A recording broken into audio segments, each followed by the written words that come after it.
Good evening. Good evening po. Peace be with you. The name our Lord Jesus Christ. Our topic for tonight, seek the God and heavy spirit, our Lord Jesus Christ. God is giving the eternal life. Our topic for tonight. Seek the God and then serve to God and the Spirit of God, the Christ. God give the person, give the everlasting life. Ayun po.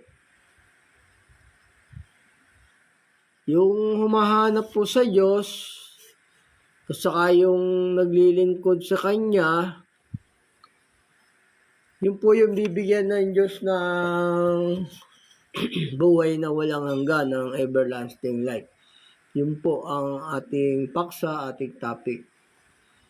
Yung humahanap sa Kanya, yung naglilingkod sa Kanya, yun po yung bibigyan ng Diyos ng buhay na walang hanggan. Hindi po lahat ng tao na bibigyan ng Diyos ng buhay na walang hanggan, kundi yung naglilingkod lang sa Kanya, ganun po. Siya po ng tao sa Diyos.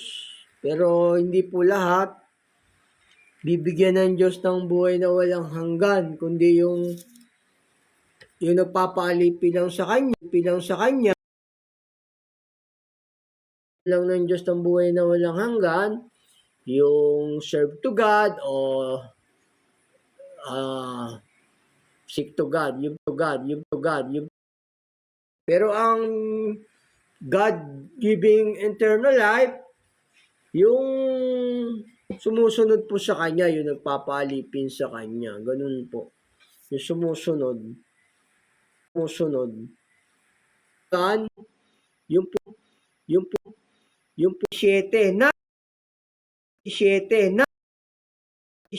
narito ako ang Panginoon, ang Diyos ng lahat na tao.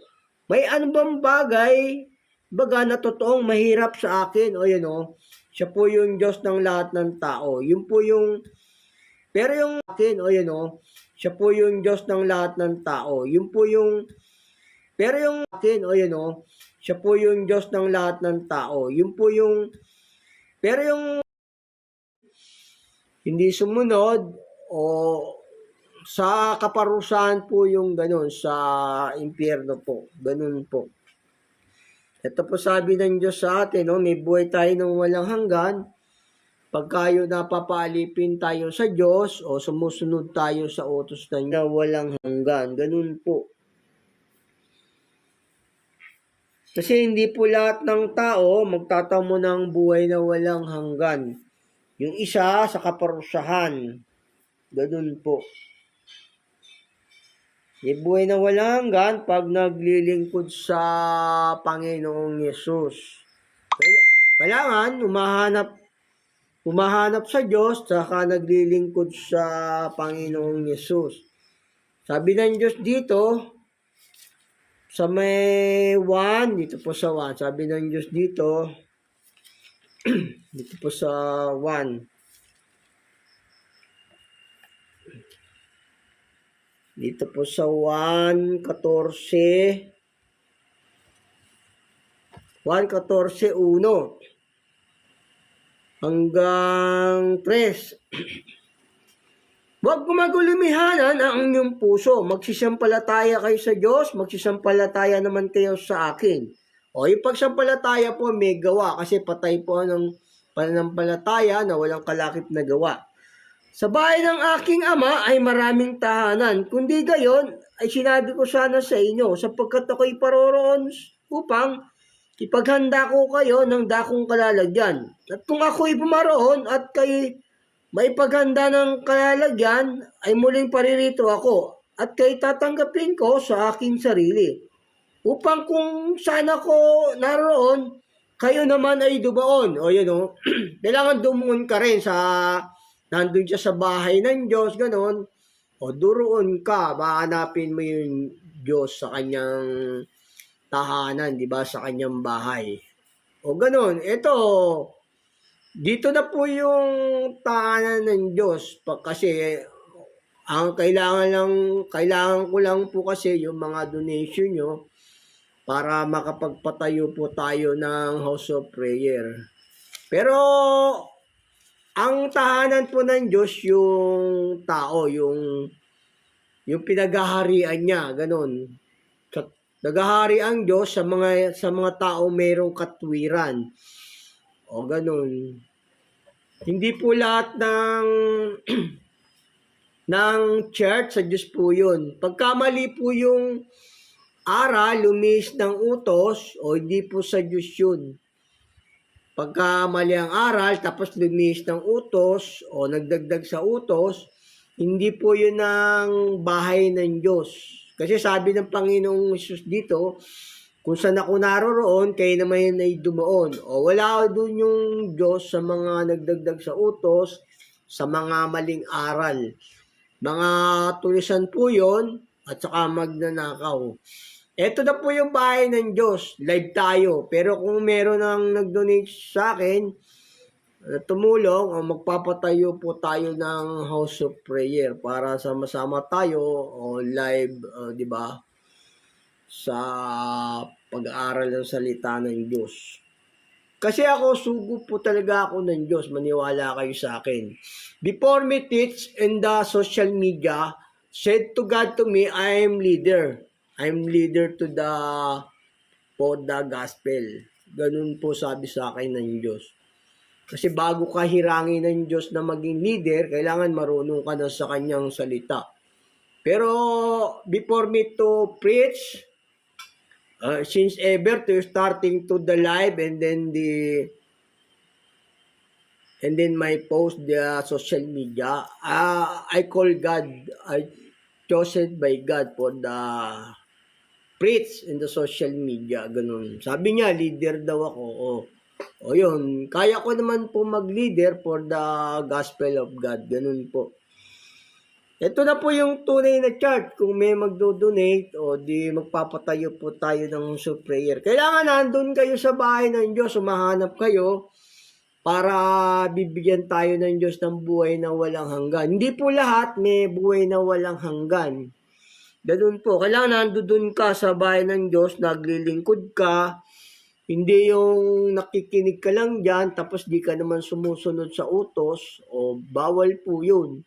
Sabi nga, magbigay ayon sa ipinasya ng puso, di ba? Sabi ng Diyos, huwag mabigat sa loob o dahil sa pinipilit, sapagkat miibig ng Diyos ang nagbibigay ng masaya. Kailangan nagdo-donate din kayo, ganun, sa tunay na sugo. Kasi nga, before me preach, no, on the social media, sabi sa akin ng Diyos, lahat ng mga pastor, wala po sa kanyang daan, mga iglesia ng mga patay, yung mga ganun. May daan na tila matuwid sa isang tao, ngunit ang dulo niyaon ay mga daan ng kamatayan. O marami pa kasing church, mga lumis na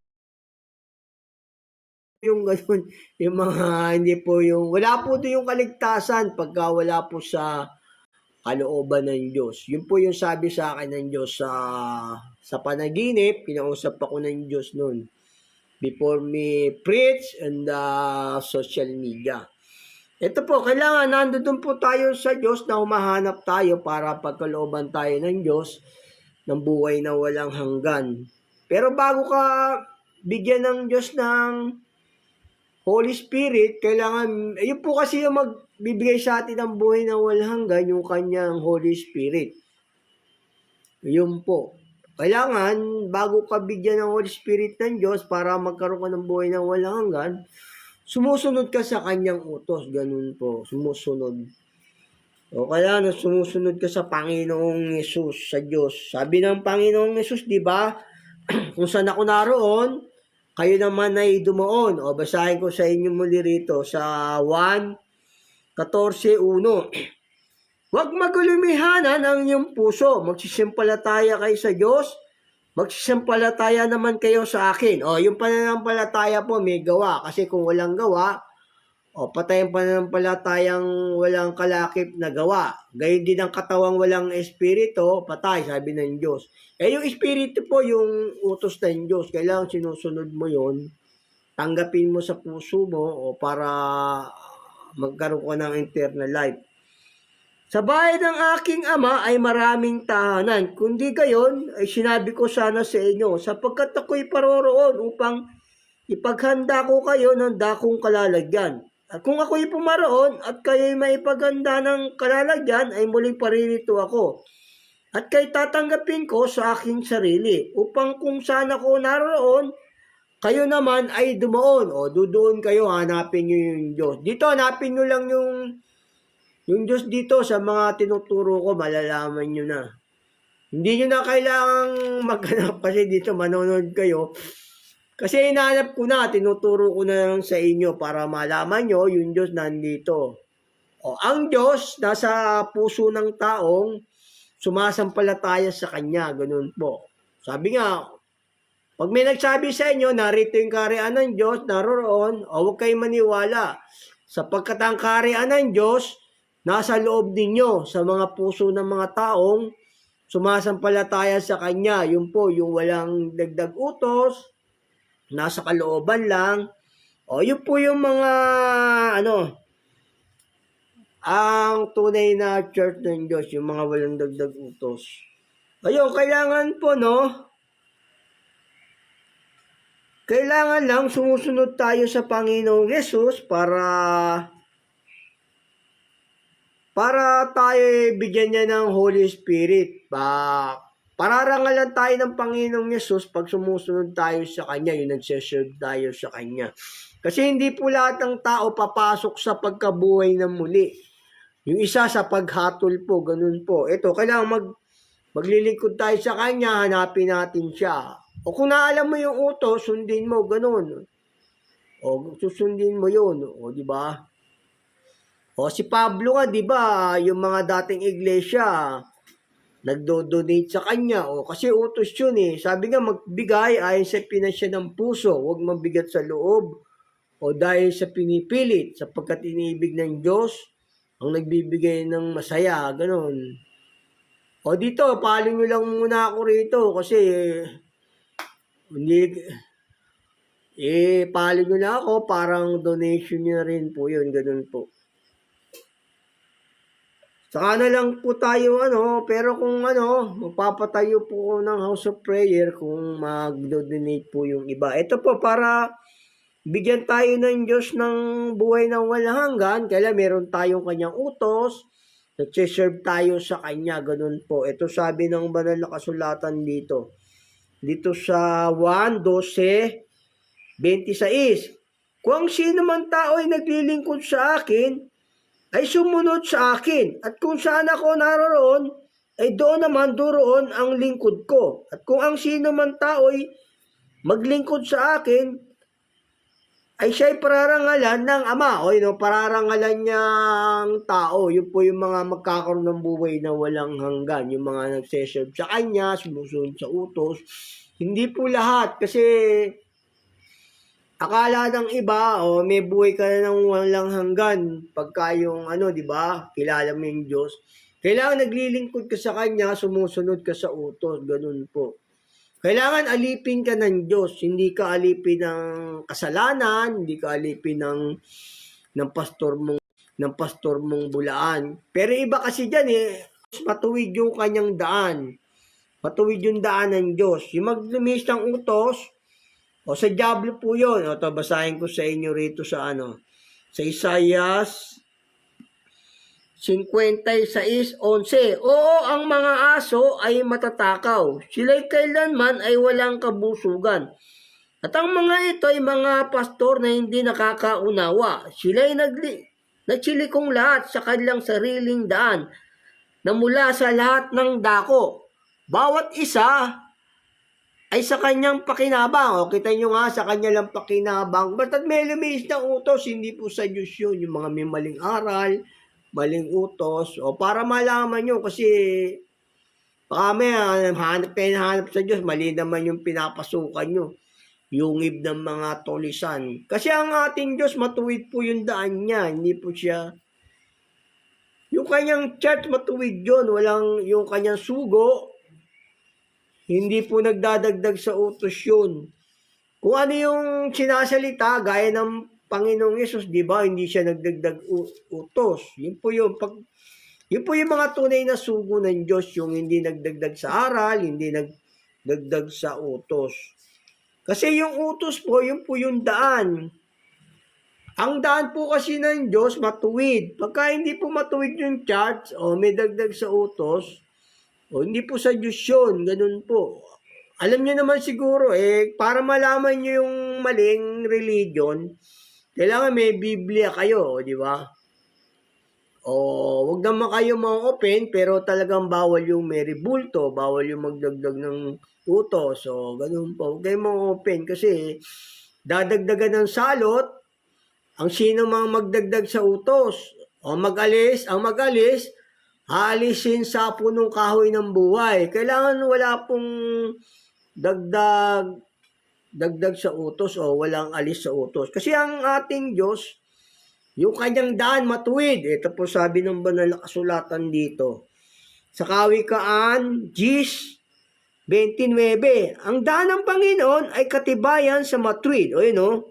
Ngunit kapahamakan sa mga manggagawa ng kasamaan. O, matuwid kasi yung daan ng Diyos matuwid yun O, kapahamakan ng mga lumiliis ng daan yun. Yung mga hindi inutos ng Diyos.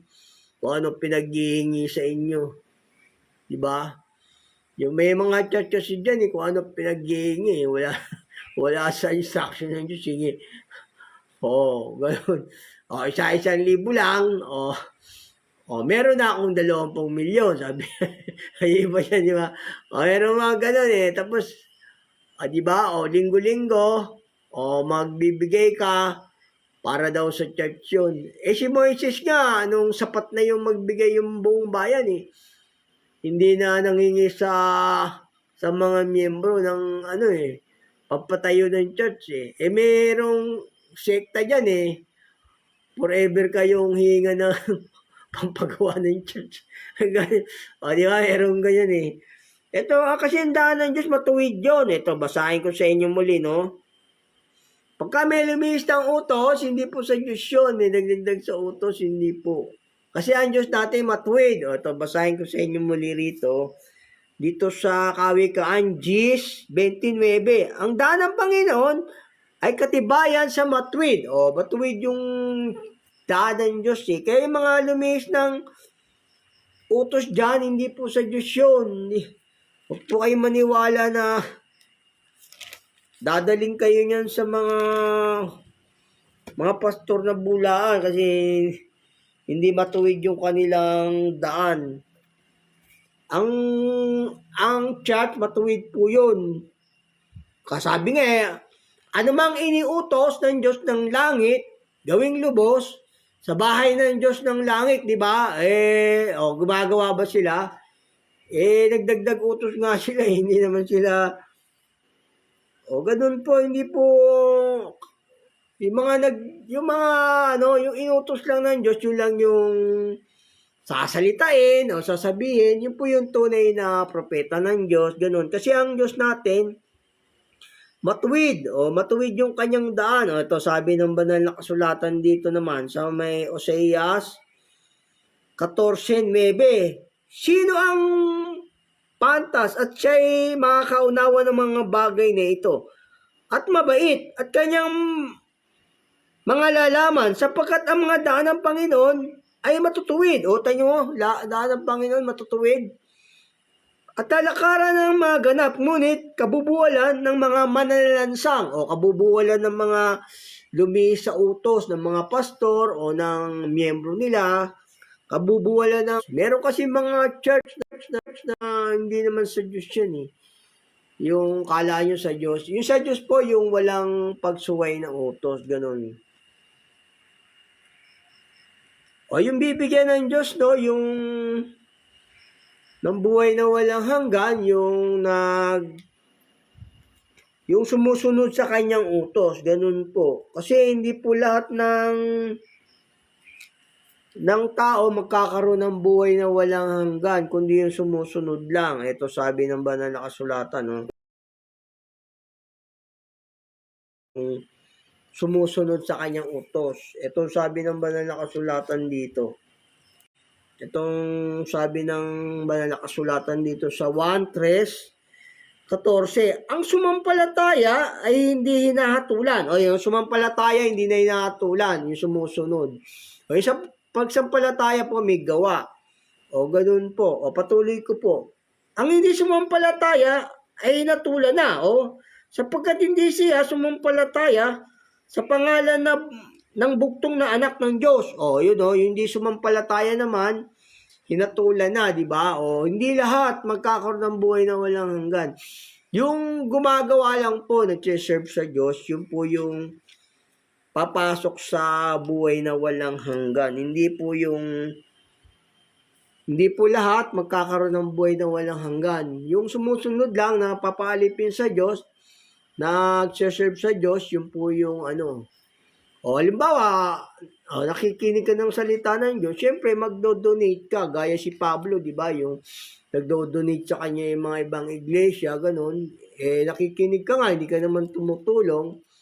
Sabi nga, patayang panampalatayang walang kalakip na gawa. Ito po sabi ng patuloy ko po. At ang mga nagsigawa ng masama ay sa pagkabuhay naman muli, sa paghatol. O yun, hindi sumunod naman.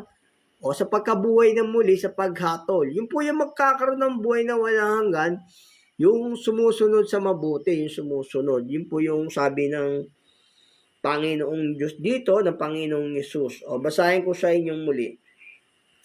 Huwag ninyong ipanggilalas ito, sapagkat dumarating ang oras. Kasi yung utos, yun po yung pagsubok ng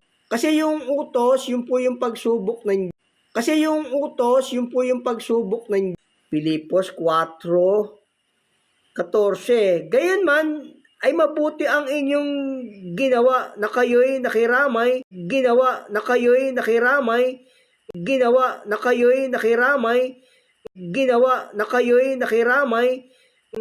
maliit sa kaharian ng langit. Ngunit ang gumanap ng buong utos,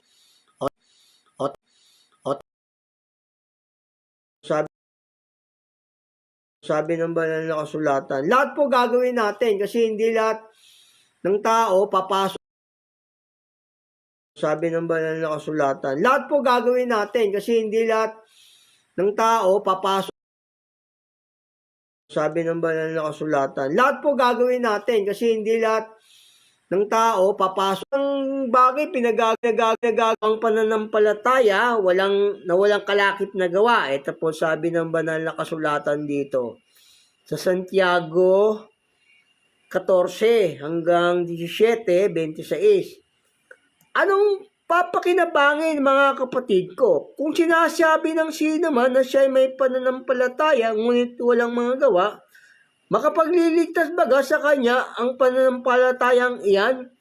Kung ang isang kapatid na lalaki o babae hubad at walang kakanin araw-araw, at ang isa sa inyo ay magsabi sa kanila, magsiyaon kayong payapa at kayong magpainit at magpakabusog.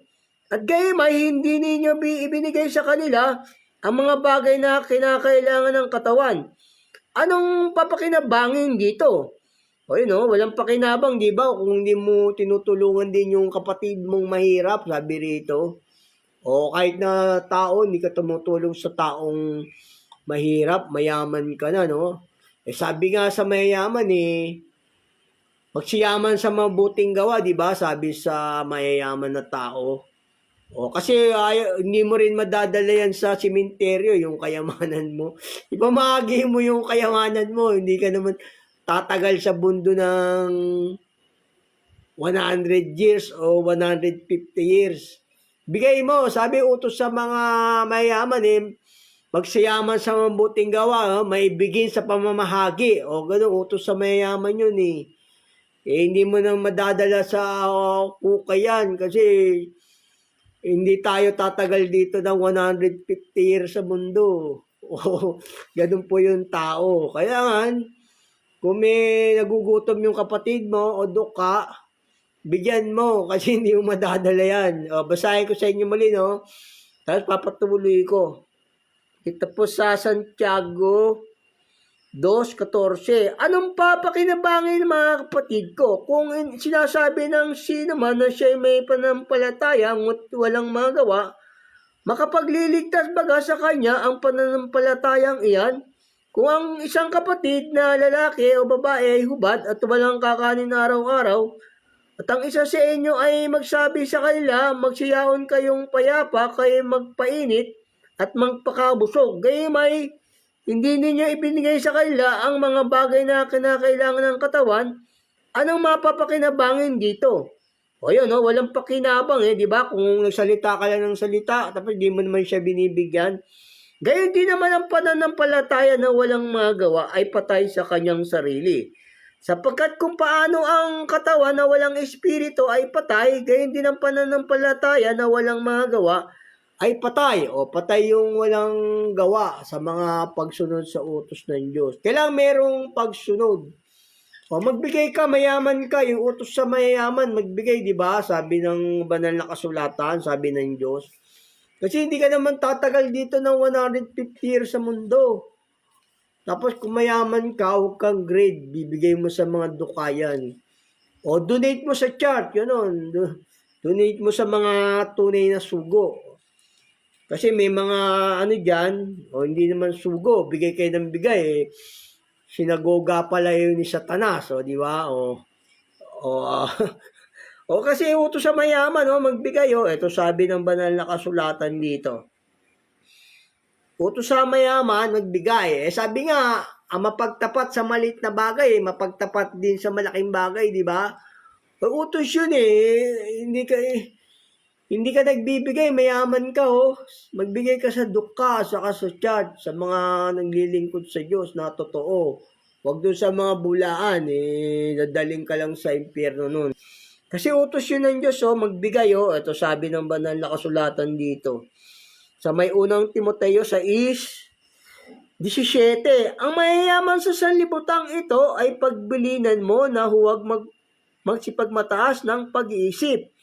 Huwag umasa sa mga kayamanang di nananatili, kundi sa Diyos na siyang nagbibigay sa ating sagana sa lahat ng mga bagay upang ating ikagalak.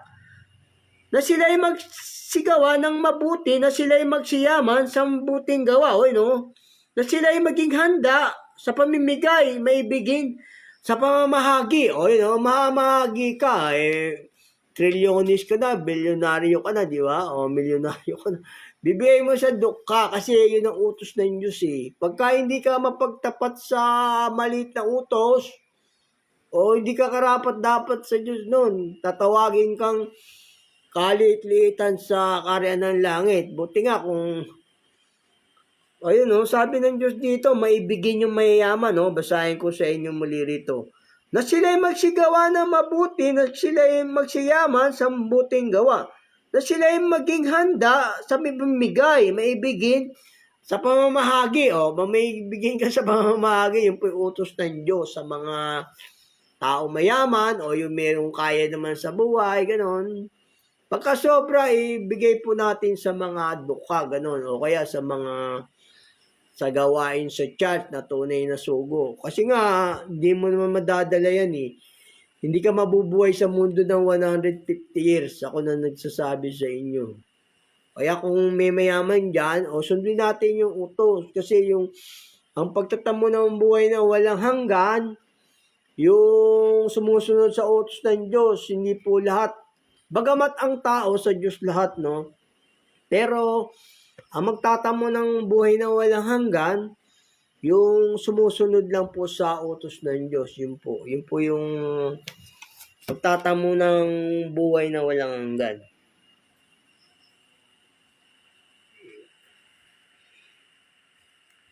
Kailangan gagawin din natin yung ginawa ng Panginoong Yesus, yun po yung gagawin natin. Yun po yung gagawin natin mga utos niya. O ito sabi ng banal na kasulatan dito. Kasi gaganti ng Diyos ang bawat isa ayon sa ating ginawa, kung sinunod natin yung utos. Ito po sabi ng banal na kasulatan dito. Gaganti ng Panginoong Hesus yun kung ano yung ginawa mo. Ito sabi ng banal na kasulatan dito.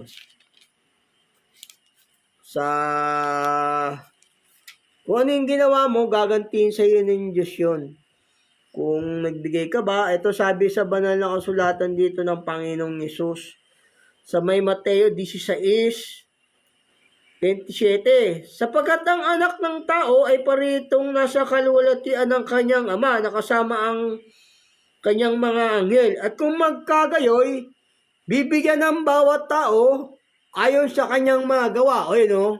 Kung gumawa ka ng mabuti, bibigay sa iyo ng Diyos yun. O nasunod mo yung utos niya, o bibigyan ka ng Diyos ng buhay na walang hanggan. Masyado kang greed dyan, o bilyonaryo ka na, trilyonis ka na, o in later, eventually, you go to the hell, kasi hindi ka sumunod sa utos, Kailangan sumunod ka kasi yung utos sa mayaman, magbigay, maibigay sa pamamahagi, di ba? Sabi ng Diyos doon sa Timoteo. Ganun po. Kung ano kasi yung ginawa ng Panginoong Hesus, hindi po yung gagawin natin. Kita nyo nga yung Panginoong Hesus, ibinigay yung buhay dahil sa atin, di ba? O, di ba? Walang dakilang pag-ibig kaysa rito na ibinigay ng isang tao ang kanyang buhay dahil sa kanyang mga kaibigan. O, kita nyo nga yung Panginoong Hesus, ibinigay niya pa yung kanyang buhay para sa kanyang mga kaibigan na sumusunod sa utos ng Diyos, di ba? O, yun po yung gagawin natin, yung ginawa ng Panginoong Hesus, yun po yung lalakaran natin, yun po yung susundin natin. Ito po sa unang Pedro 2:21. Sapagkat sa ganitong bagay kay tinawag, sapagkat si Kristo man ay nagbata dahil sa inyo na kayo'y iniwanan ng halimbawa upang kayo'y magsisunod sa mga hakbang niya. O doon, susunod tayo sa mga hakbang ng Panginoong Hesus. Na siya na hindi nagkasala o kinansumpungan man ng daya ang kanyang bibig. O yun, hindi siya nagsinungaling. Nang siya ay alipustain, hindi gumanti ng pag-alipusta. O yun, hindi siya gumanti, di ba? Iba dyan, di ba? Ganti ng ganti. Nang siya ay magbata ay hindi nagbala, kundi ipinagkatiwala ang kanyang sarili doon sa humahatol ng matuwid. O yun, gagawin din natin yung mga ginagawa ng Diyos. Yun po, yung sabi ng Diyos dito. Yun po yung gagawin natin. Sabi nga di ba, pagka gagawin din naman niya ang aking mga gawa dahil paroroon siya sa Ama, di ba? Gagawin mo rin yung gawa ng Panginoon, sabi sa mga apostol, sabi niya. Ano mang hingi ninyo, ibibigay sa inyo, gagawin natin yung mga gawa ng Panginoong Hesus. Hindi siya gumanti ng kasamaan sa mga nagalipusta sa kanya. Gagawin din natin yung kanyang mga gawa. Sabi niya.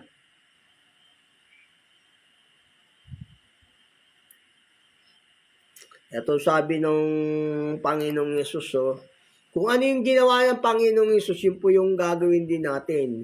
Pag nagtagumpay ka sa mga utos niya, yun, maliligtas ka. Ito sabi ng Panginoong Hesus dito sa 1:14-12. Katotohanan sinasabi ko sa inyo, ang sa akin ay sumasampalataya ay gagawin din naman niya ang mga gawang aking ginagawa. Gagawin mo rin yung ginagawa ng Panginoong Hesus para maligtas ka.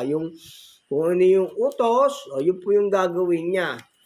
Ito po sabi ng Panginoong Hesus, pag nagtagumpay ka, ligtas ka. Kasi hindi po lahat ng tao maliligtas Yung mga nagtagumpay lang. Ito po sabi ng Panginoong Hesus. Yung sumunod, sa utos. Ito po sabi ng Panginoong Yesus, pag nagtagumpay yung tao, ito po yung mga reward niyang sinabi ng Panginoong Yesus dito. Yung mga reward niya. Dito po sa Apokalipsis 2:17. Ang may pakinig ay makinig sa sinasabi ng Espiritu sa mga iglesia. Ang magtatagumpay ay bibigyan ko ng manang natatago at ay bibigyan ko ng batong puti at sa bato ay may nakasulat na isang bagong pangalan na walang nakasulat, walang nakaalam kundi yaong tumanggap. May nakasulat sa isang batong pangalan, na walang nakakaalam kundi yaong tumanggap. Bibigyan ka ng bato ng Panginoong Yesus. Makapangyarihan yung batong yon. Ito, yung mga nagtatagumpay ito, yung mga nakatupad ng utos ng Diyos, yun po yung mga reward na ibibigay ng Diyos dito. Ito pa sabi ng banal na kasulatan dito. Ito pa rin sa may 2:11 ng Apokalipsis. Ang may pakinig ay makinig sa sinasabi ng Espiritu sa mga iglesia.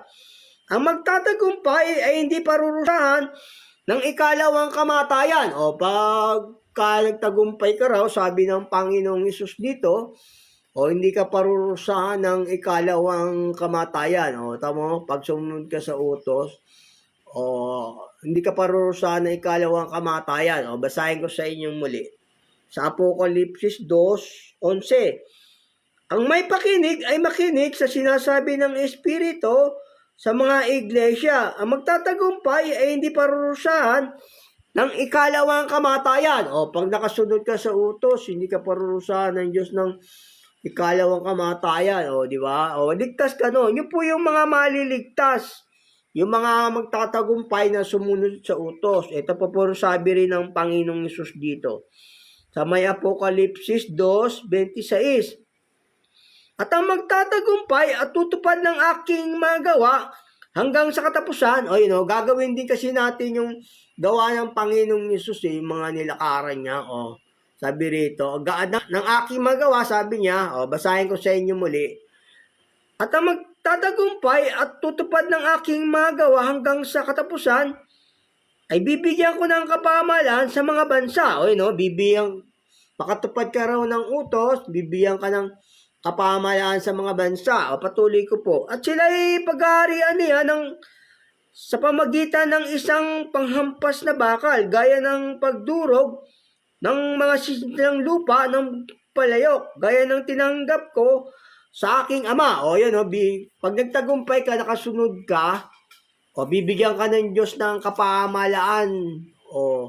Kasama ka sa paghahari ng Panginoong Hesus sa paghukom. Ito po sabi ng Panginoong Hesus dito sa Apokalipsis. Ito po rin sabi ng Panginoong Hesus dito, pag nagtagumpay ka sa pagsunod sa utos niya, ginawa mo, ito po sabi ng Panginoong Hesus din po rito.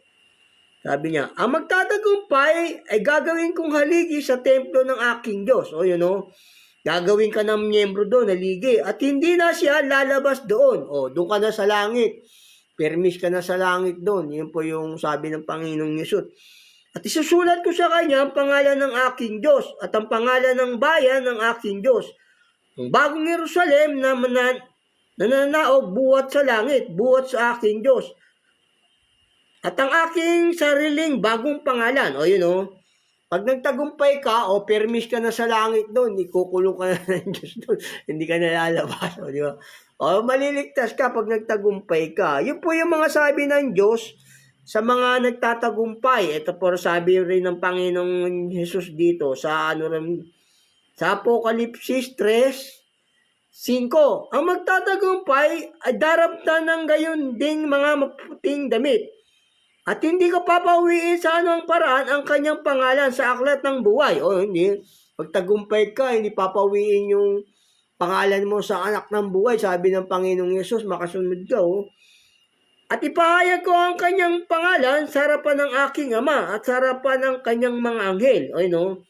Ito yung sabi ng Diyos sa mga nagtatagumpay, sa mga sumusunod sa utos. Ito pa po sa Apokalipsis 3:21. Ang magtatagumpay ay aking pagkakaulabang upong kasama ko sa aking luklukan, gaya ko naman na nagtagumpay at umupong kasama ng aking ama sa kanyang luklukan. O yun, magtagumpay ka raw sa pagsunod ng utos. O, uupo ka rin daw dun sa tabi ng Panginoong Hesus sa kanyang luklukan. Sabi niya rito. O, basahin ko sa inyo muli para maintindihan nyo. Ang magtatagumpay, aking pagkakulabang umupong kasama ko sa aking luklukan. Gaya ko naman na nagtagumpay at umupong kasama ng aking ama sa kanyang luklukan. O, yun po yung mga pangako ng Panginoong Hesus sa magtatagumpay na makasusunod sa kanyang utos. Yung hindi parurusahan ng ikalawang kamatayan, o upo doon. Tapos bibigyan ng kapamahalaan sa mga bansa, gaya ng tinanggap niya sa Ama, di ba? Yun yung mga reward ng Panginoong Hesus sa mga nakakatupad ng utos. Kasi hindi po lahat papasok sa pagkabuhay ng muli. Yung iba sa kaparusahan. Iwalay ng Diyos yung mga kambing at saka mga tupa. God bless po. Joining po. Salamat po for joining the the discussion from the Holy Scripture. Thank you po for joining this, the live discussion or Teach to God. God bless. Thank you for watching this. Thank you for joining. Ingat po, yan po yung ating paksang natapos. Our topic for tonight is done. Our topic done is the serve to God and seek to God and give that everlasting life. Yun po yung magtatagumpay, yun po yung bibigyan ng Diyos makasunod, yun po yung bibigyan ng Diyos ng everlasting life. Hindi po lahat, pero everlasting life. Hindi po lahat, pero ang lahat ng tao sa Diyos, kung nakasunod lang po sa kanyang utos. Yun po. God bless po, ingat po, sa pangalan po ng ating Panginoon Hesus. Be careful to everyone. God bless, ingat. Thank you for watching this, for joining. Thank you po. See you tomorrow o kung loloobin po ng Diyos o another topic and then next week. God bless, ingat.